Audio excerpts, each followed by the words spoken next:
I'm a flower child. How about you, Jim? Were you You're Jim bringing tears to Carroll? my eyes. You're Uh, bringing tears to my eyes, Dale. well, that way you won't be able to see your PowerPoint when you present it. Anyway, Jim Caroll, VIXologist, very good call with your newly developed VIXometer for risk off a week or so ago. Nice. Thank you, Dale. I'll talk a little bit about that a new development. If I Okay. can, I'll just share the screen here. Um, but what I wanted to do was, okay, have you got me? Yeah, Yep. got you. Um, walk through my 2024 year-end review, which will include, some VIX mix information. Okay. Um, and so for those of you who don't know who I am, Jim Carroll, I'm a wealth advisor and portfolio manager at Ballast Rock Private Wealth Boutique private wealth firm. Scott Bessent is actually a Charlestonian. He's not a neighbor. And in fact, I hear he's selling an extremely beautiful house on his way to Washington, but Oh, he's a okay. local. Okay. You have So confidence in the guy? You know about um, his. he's he's uh, he's incredibly smart. Got a world of experience working with Soros and Druckenmiller. I mean, you couldn't Right. have a better pedigree. Okay. Um, and we'll find out. Yeah. We'll find out. He's signed up with the Trump 2.0, and Yeah.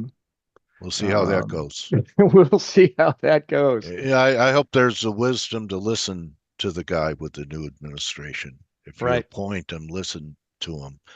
So that's not a ringing endorsement. Okay. All right. Anyway, Jim, go ahead and I just want to bring it up that the VIX is very complex, Mm. and you really have to dig into the details if you want to learn about it. I can't think of a better source for learning about all the intricacies of the VIX and how it gives market tells. Uh, Jim would be, pay attention to his work. So, okay, more heart attacks ahead. Okay. All right. Let everyone take their low dose aspirin before we watch this. Go ahead, buddy. So 2024 highlights. 2023 was dubbed the year of no fear in equity markets and volatility. It was basically rally ho. Um, we had the little dip in that finished in October, but the year overall was, you know, pretty Yeah. strong. And the first half of 2024 was pretty calm. I mean, we had a little pullback in April, but nothing shocking. Back half of the year, and we experienced two what I have dubbed heart attacks, one in August and one in December. Santa Claus rally failed to materialize, and we introduced what I call the VIX mix as a composite indicator of market conditions through the lens of volatility. And a little bit more. This Cool. is this is more of an overview of 2024 as opposed to a deep dive into VIX mix, but there'll be more to come. Okay. So what we saw, the blue on the right side of the screen shows you the two heart attacks in Yeah. 2024 and the first half of the year relatively calm. And this is a look at this thing called the VIX mix. You can find it vixology.substack.com. And really what I'm doing is taking, a dozen plus individual components or individual indicators and putting them together in a composite that tries to give a sense of where we are on a spectrum from, we're all going to die to everything's coming up roses, bullish to bearish, bearish to bullish. Um, and this particular chart maps daily values for the VIX mix against the S&P 500. And we'll get into a couple of little case studies as we go along. Um, what's interesting here is, and I saw this um, even before I got this thing up and running, the beginning of 2024, the S&P, was rallying quite clearly. But, it was like people didn't fully believe in the rally. And, that's reflected in the fact that this composite indicator was yellow most of that time. We were in the neutral zone for most of that time. And Okay. interestingly, before the pullback in April, we got green. You Yeah. know, funny thing, you get to a top and everybody's bullish, and then all of a sudden stuff changes. Right. Um, and so, this is just kind of an overview that lines up what the S&P was doing with what the VIX mix was telling us about market conditions. And it is really a condition indicator. It's not really A uh, trigger. it's not a trigger. It's not a trade signal per se. Right. But we'll get into a little bit more of that. Okay. Again, this is kind of cleaning up the charts and showing that the two spikes, what I call heart attacks. Number one was in August. We all remember we can blame it on the yen carry trade or the dispersion Right. trade or a crypto fund getting hit with a margin call. What we know is that we had this crazy move from 12 to 66 Yeah. in a month. I remember it. And what was even then crazier was the speed with which we recovered. I sort of arbitrarily measure from below 15 to the peak and back below 15. Um, and that happened in 18 trading days. That's It never was happened before. Yeah. no, Unprecedented. yeah, it's almost like it didn't happen, right? Well, Um, it didn't because they were, the option guys in VIX options were not trading them. They pulled their well, horns back. yeah, yeah. They That's got a bailed whole. out by that rapid decline, because the funds, and that was one of the reasons that I was long VIX calls was because they have ETFs that Right. take advantage of being short vol, and I Yep. thought that was crowded. All right, Mm, and obviously it was for that to happen for an hour. yes. But for it to come back down, kind of smacks of manipulation to me. Well, I think what's clear is because we got to 65 Yeah, outside of regular market hours, right. and so there's no question that the ability to actually get in there and trade anything was Yeah, extremely limited. And the VIX, yeah, obviously, everybody at this point knows that you can't trade the VIX itself. It is derived from the prices of right. S&P calls and puts. And the reality is that, in the early hours of August 5th, the spreads on those puts and calls for the S&P were way out there, and Yeah, just, yeah, you know, it, yeah. the VIX, Chaotic. yeah, the VIX calculation once the market opened, came back down to earth pretty rapidly. But Plunge protection team, man. They came in and sold vol. yeah, Anyway, but it was it, remarkable, or the and market was dysfunctional for a day. it was clearly dysfunctional.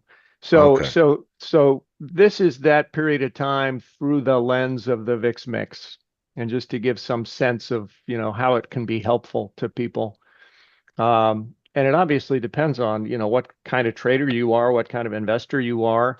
It probably has a little more value for people who are active in the markets rather than people who, are trying to hold on to a portfolio, for a long period of time. Although I think But even for those people, understanding how the conditions might be changing, just so you can kind of um, have the right mindset. Say, okay, we might have a little market pullback here. I'm not going to worry about it. I've got my stuff in place and everything's going to yeah, be okay. But at least that way you kind of you might have a little bit of a heads up. So, as we went into the end of July, we had quite a bit of green showing, bullish conditions. Um, again, sort of the first sign of danger was, the S&P peaked on the 16th, and VIX mix had already turned from bullish to neutral. Does that Nice. mean anything automatically? No, it doesn't mean anything automatically, but in technical parlance, it's what's called a divergence, right? We would expect conditions to be bullish when the S&P is making a new high, and this said, yeah, maybe not quite so bullish. It turned bearish pretty quickly. And what was interesting was, at the end of the month going into August, we had a little couple point rally over several days in the S&P. Yeah. Yeah. And the VIX mix said, yeah, that's fine, but we're not changing our tune. We're remaining bearish. Um, and so, you could say that little move in the S&P was a head fake. But if you wanted to hold on to a bearish position, you had a reason to do so. Okay. So now All right. let's go to heart attack number two, the Fed meeting. This is a little bit of a different color. We had pre-election volatility buildup, which was anticipated. Who knows what's going to happen in the election? Is Biden gonna? It's Biden. Is Harris going to pull it out of the fire? Will the how's Congress going to settle out? There was a significant exhale from a volatility perspective once the election was over. Then we get into December, and we have this second heart attack around the Fed announcement. Um, Once again, the EKG returned to normal extremely quickly. From 15 to Yeah. 28 back to 15 in 7 days. Right? It's just nuts. Kind of an Um, echo of the last uh, yes. scenario, or is it Yeah, even and crazier? well, in some ways it's even crazier, but it didn't travel quite as far, so maybe it was easier for it to get back down in fewer days. Yeah.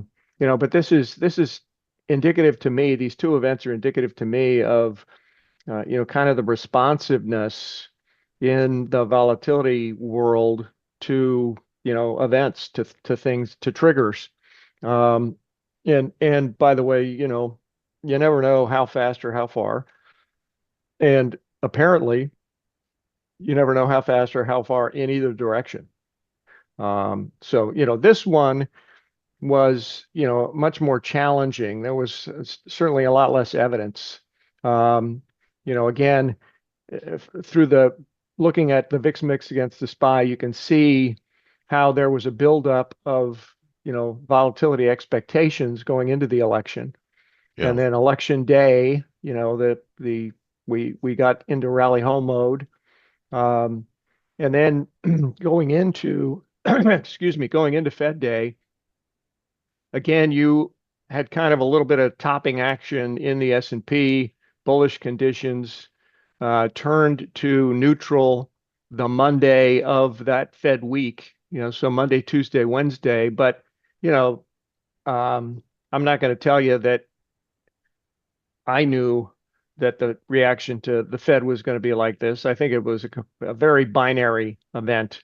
And frankly, I was a bit surprised at the violent reaction to, what came out. But, that will Hmm. happen. And so, um, you know, th this was one of those things that, it happened. It was more violent than anybody reasonably could have expected.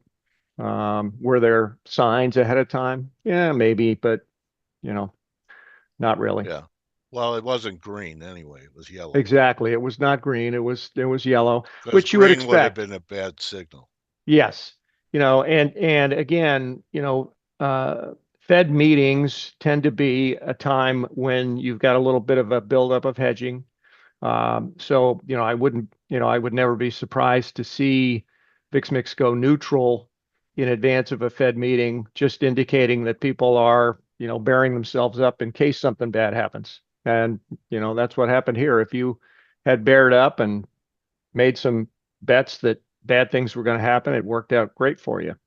But Jim, I saw Mike Ho on CNBC, and the question was asked, where are people buying options? And he said that people are prepping for volatility on January 31st. that there something about that time frame that people were hedging pretty good for that date. Do you Interesting. know anything about that? No, that's the first I've heard January 31st. We've obviously got, January OPEX coming up.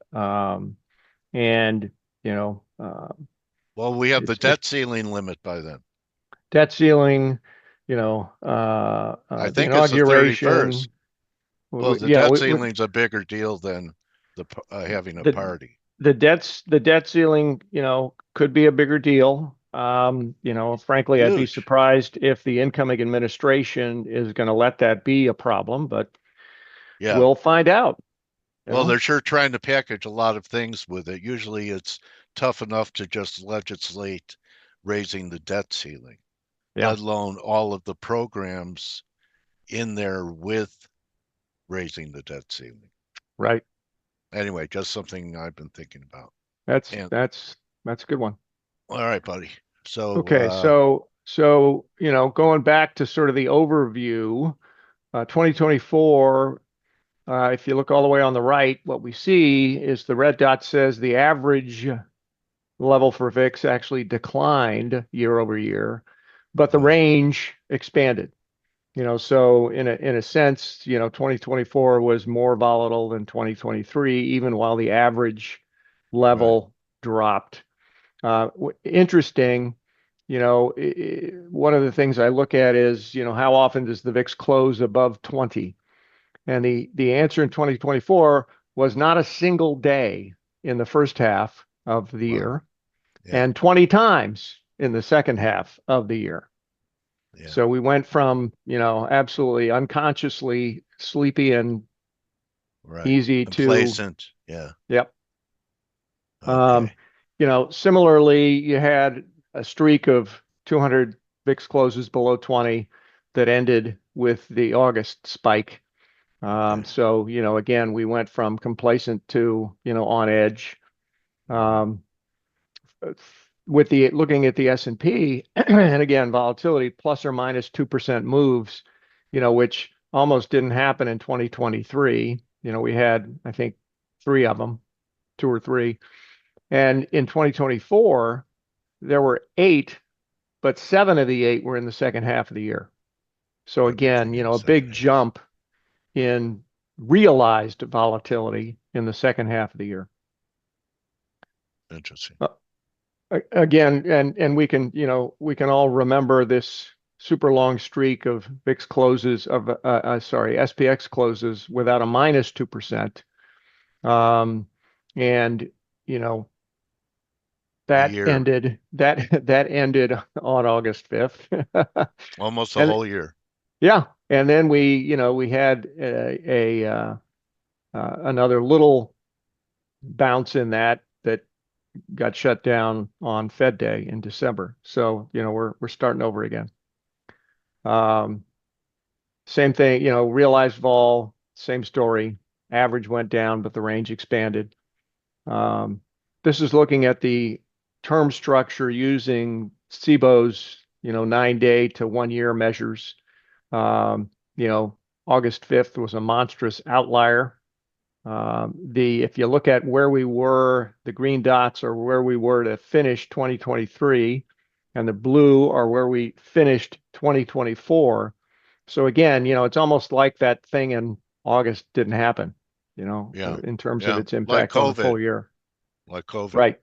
hmm Yeah, Um, Responsiveness, one of the things, that gets a lot of chatter is, the VIX is broken, blah, blah, blah. yeah, I look at, how does the VIX respond to a change in the S&P, right? Because it's supposed to be inverse. We should see some regularity in the movement. What we saw, if the VIX is broken, maybe it's getting fixed again, because in 2024, that responsiveness picked up, in terms of average VIX change in points for every 1% SPX change. And there's a different way to look at it that is very dramatic. This is looking at that relationship, fixed point change to SB, mapped out over time.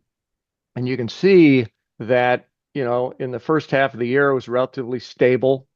Um, and then in, August, it spiked. No surprise there. That move was way offsides. Um, but it's remained elevated. And we'll, see something similar to that in another slide. But, again, this is when this relationship is elevated the way it was at the end of the year, it's a sign that, people are still on edge. August shook everybody up and people are, continuing to be a little bit on edge.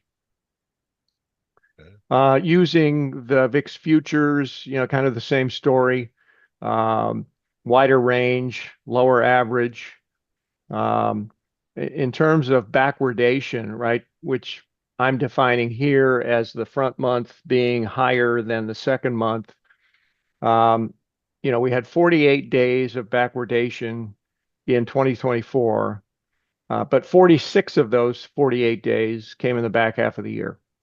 So again, the first half of the year would have looked almost exactly like 2023, which was the year of no fear, because the first 6 months were just an extension of 2023. Then the what hit the fan, and we started to look different. Some people know what volley is, some people don't. Volley is VIX, except that it uses at the money options only. And I think it's a valuable metric to use along with VIX. Same story, lower average, wider range for 2024. I think looking at the spread between VIX and volley is much more interesting. It's really a measure of skew because if VIX is higher than volley, which it is most of the time, it represents how those out of the money options are affecting the value of VIX, because volley is just at the money. Okay. So I like to look at this spread. And one of the reasons I like to look at this spread is because, again, here is the first half of 2024 going into August. That spread, was in the 2 to 3 range, pretty stable. And then you had the August shock, and that spread has remained wide, which means that, in the aftermath of August, there's a lot more action in out of the money options that are reflected in VIX. So people are, essentially Still buying taking protection. directional, they're Yeah. taking directional bets, Yeah. um, you know, Directional. Okay. away from the out of the money, away from the at the money action. So, They're going out. They're looking for.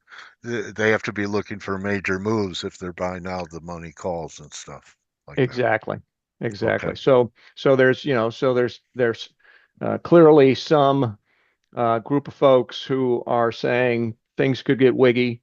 We want some protection, out of the money. Okay. Um, at the same time, and the same group, Nations shares, Scott Nations is a good friend of mine. They developed this tail decks measure, which is, the sort of black swan. It's valuing put options that are 3 standard deviations out of the money. You can see the two spikes, Yeah. and end of the year, back at a level that reflects kind of, Yeah. Fear. relative calm. Oh, okay. At the Well, end of the year. relative calm. We're Yeah. down in the 11-ish range. Again, Okay. it demonstrates vividly, the rapid recovery from those two events. Yeah. So Let's not forget, violent. All right. I mean, what absolutely. that reminds me is that markets top with violence, and Mm, they bottom in silence. So I think there's been volatile swings. You're showing volatility in the VIX. That's yes, very unusual. And hmm we've had 2 heart attacks, Jim. I right. believe in the number 3. Mm. So do you see a third heart attack with what you're seeing now as potential you in the know, first quarter? my crystal ball, doesn't give Yeah, me that granular a look. But, if we just think back on Trump 1.0 and the number of times we had episodes, having another episode coming out of the box, would not shock me. yeah. What's it going to be linked to? I don't know. Well, I Tariffs, heard, uh, I don't I know. well, Mark Chandler told Blake that he has over 100 directives, Mm, executive orders to right. go in, become law or whatever Yeah. they become on day one. Yeah. It's a So, lot. we could light it up next week. Yeah. Okay. All right. Do you have more of your PowerPoint that A you little want to bit, show? just a little bit. Bond Okay. markets. Bond markets. Let's Okay. not forget the bond markets. No, let's not.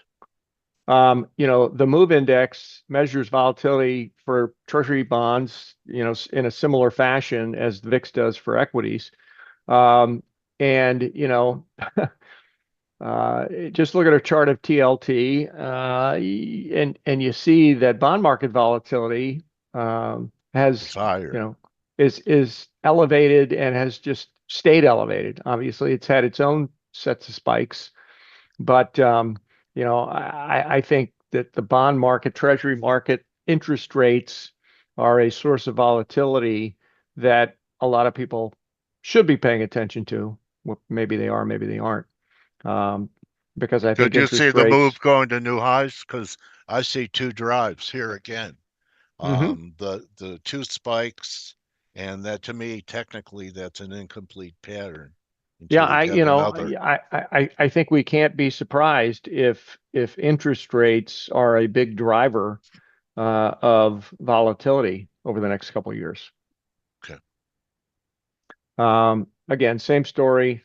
Actually, not the widest range that we saw, and the average came down. Um, and high yield spreads are showing no signs of stress. Um, this is one that I watch carefully because, historically the credit market, has been a good Leader. canary in the coal mine of trouble brewing. Um, so we'll be watching this one carefully as we go forward. And Okay. Let me, that look, can you go back to that one just for a yeah, second? yeah. What would get you constructive closing back over four? Um, I look at two things, and I only have the one chart, but if we get this thing, headed back across four, um, that to me would smell trouble for Okay. equity markets.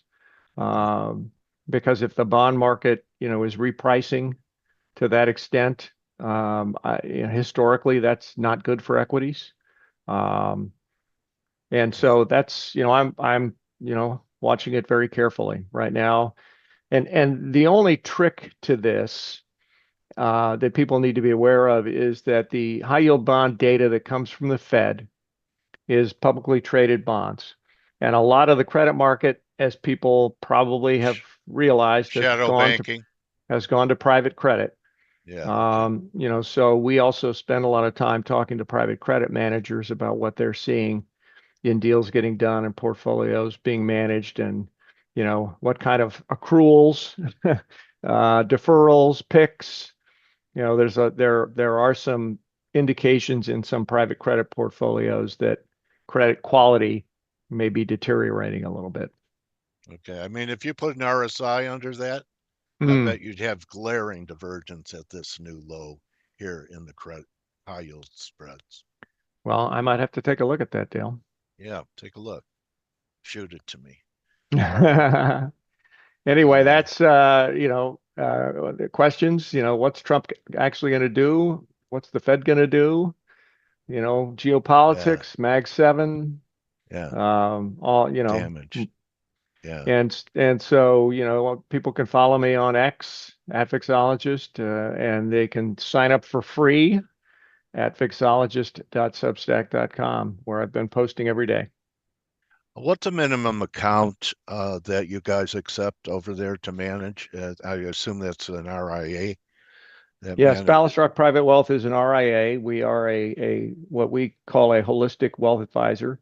we work with people on financial planning, on estate planning, on investment management. And, our clientele is high net worth. Um, Okay. so, our typical client, um, Accredited investors. yes, accredited Okay. investors are the primary target for what we do. Okay. Well, you're getting thank yous for going over this. Follow Jim at the minimum and sign up for his so you could keep in touch because, um, you know, it's a different ball game starting next week, traders. And I think it's going to be, Jim, a great year for trading. I wouldn't be surprised. You know, I think, go ahead. yeah, no, buy and hold. Look, it works for people who have patience and high risk tolerance. Certainly, Trump 1.0 was a good environment for traders, and I Yeah. suspect that Trump 2.0 will again uh, sh- uh, be sunshine and happiness for the Well, active trading Jim, community.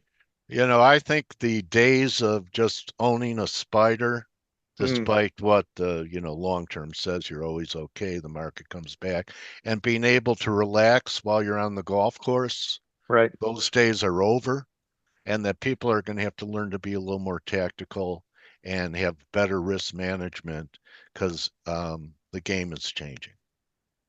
I wouldn't be surprised if that turns out to be the case. Historically, we do have these longish bull periods, punctuated by fairly dramatic Yeah, right.